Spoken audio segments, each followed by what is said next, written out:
Good morning, my brothers and sisters. Welcome to episode 135 of season 4. We're going to talk about divorce today because the Bible talks about it. And I'm going to title this something like There's No Easy Marriage and There's No Easy Divorce. And this is not news to any of you who have been divorced or seen a divorce.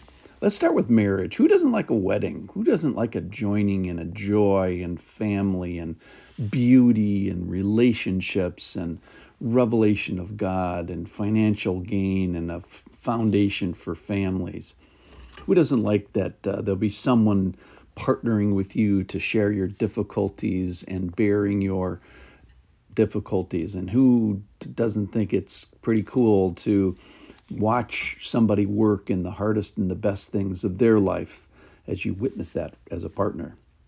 So marriage, great thing. Wedding, great thing. What a party. So I was thinking about today, what if divorce was public? What if you had something in that's going forward would result in your sexual isolation and financial stress and holiday upheaval and something that would almost guaranteed harm your children in some way? Would there be music? Would there be a pastor or a priest?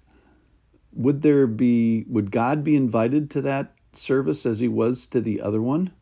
Would there be others standing up for you? You know, you got your bridesmaids and your groomsmen and your divorce mates and your divorce groomsmen. And would you other people say, well, I can't work out with you because I got to go to a divorce this afternoon? Would there be like sides of the aisle? Anyway, I just went off on this. Okay, so the point is that divorce is a special thing because marriage is a special thing. There's only 2 verses here in Matthew chapter 5 that mention it. It's not the first thing the Lord has to say about it, and it's not the last, but I'll just read the ones from today from Matthew chapter 5. Divorce, 5:31. It was also said, whoever divorces his wife, let him give her a certificate of divorce. But I say to you. So Jesus is in a whole section here where he was redefining things. But I say to you,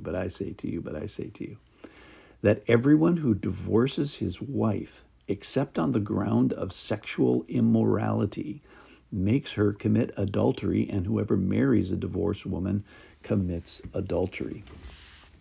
So here's my thought today is that there's no easy way out of a marriage. What is the easiest way out of a marriage? That is, think about this, the easiest way out of marriage is death. Everything else is more difficult than that. So you either go through this realm of sexual immorality, of porneia, which can be translated adultery or prostitution or incest, some ongoing bad sexual sin, which possibly is even worse than death.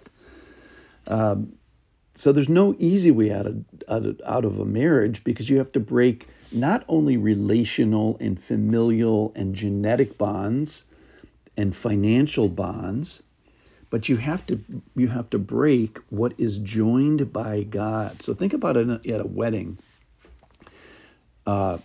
A bride doesn't do this, a groom doesn't do it, the parents of either don't do this, the people gathered don't do this, and even the officiant doesn't make a wedding. Well, what makes a wedding? What makes a marriage? Well, it's God that does the joining. So you're asking God, if you will, to sever something that, he's got his paws in.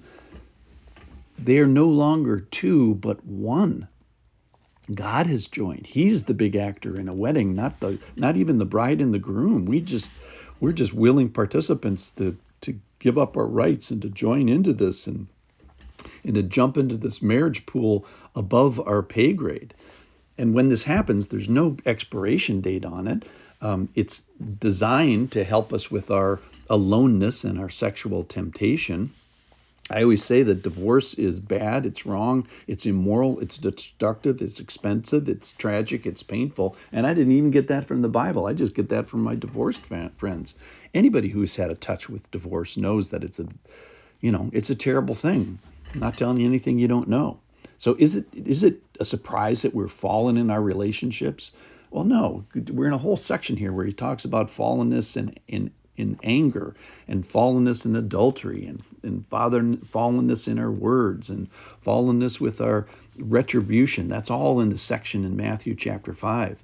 So is it any surprise that we have some fallenness in our sexuality and adultery and prostitution and incest, and that it's going to come over and impair our marriages? No. All right, so let's talk about the Lord. There is no such thing as easy marriage. So when he explains marriage, if you want to talk about marriage, study about this, you can go see episode number 8 from season 2 of this podcast, and that refers to Matthew chapter 19, where there's a long section about marriage. The point about that is right away when the Pharisees come up and they test Jesus and they say, is it lawful to divorce one for any cause? And he says, number one, go to the Bible. Have you not read that he who created them? So he starts his argument right from the get-go of creation, that God's in charge. He created them and he made them male and female and then joins them together. So the reason there's no easy divorce is because there's no easy marriage. God had to start all the way back with creation, where Adam is naming the animals, and here's a deer and here's a pig, and these are not me, not me, not me. And then when he gets to a human female, it's like, wow. So God has been thinking about marriage all the way since creation, not just since he put men and women together, but even in the design of maleness and femaleness. And confusion about this topic, in my experience, it always leads to difficulty. So the basics about marriage is that it's permanent, it's above your pay grade, it's a God bond, it's gender specific, it's a unified blessing under God. It's something he does, he joins. It satisfies a need that we have, that it's not good for us to be alone. It helps us financially, helps us with our spiritual life and discovery. So the reason is there's no easy divorce is because there's no easy marriage. It's something that God has joined. If you'd like to study more, there's lots of places in the Bible that it talks about it. But those are my thoughts for today. No easy marriage because there's no easy divorce because there's no easy marriage. Thanks for listening.